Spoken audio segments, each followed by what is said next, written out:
Hello, my name is Michelle Horridge and I'm currently working as a Leadership Fellow at the Rotherham NHS Foundation Trust. But prior to that, I was a Registrar in Paediatric Surgery at the Children's Hospital.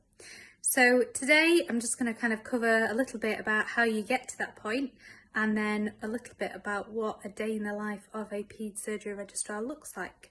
So much like the rest of medical school, it will involve getting into medical school. So it's great that you're all taking part in this work experience week. Hopefully it'll give you a flavour of things to come. Then you'll complete your foundation years 1 and 2.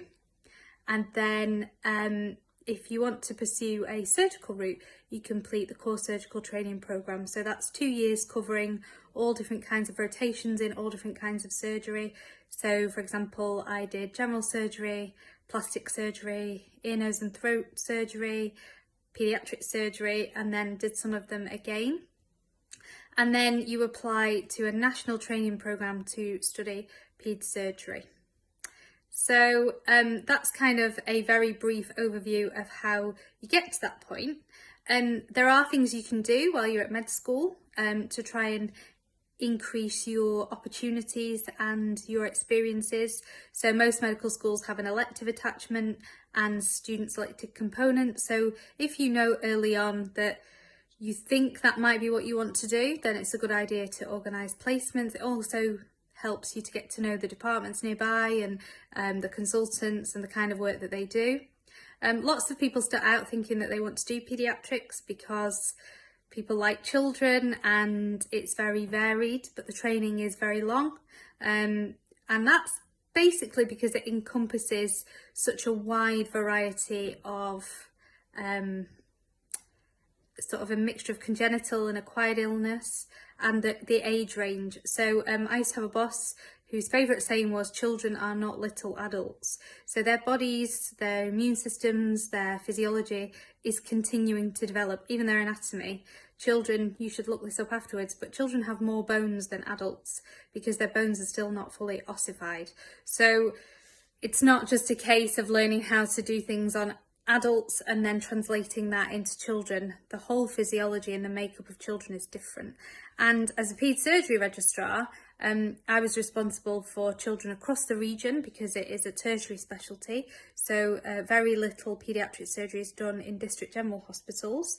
It's done in centralised, usually big cities and their hospitals. So you're looking after your youngest patient will be anything from between 22 and 23 weeks gestation.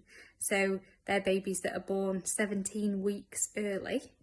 So we would say 23 weeks gestation, up to the ages of 16. And quite often we're now seeing children who are over the ages of 16 who in years gone by had very complex medical needs that meant that they didn't survive into adolescence but are now surviving into adolescence.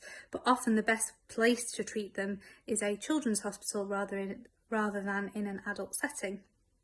Which brings me on to another point. So children are predominantly very healthy. They've got great immune systems and they bounce back from illness very quickly.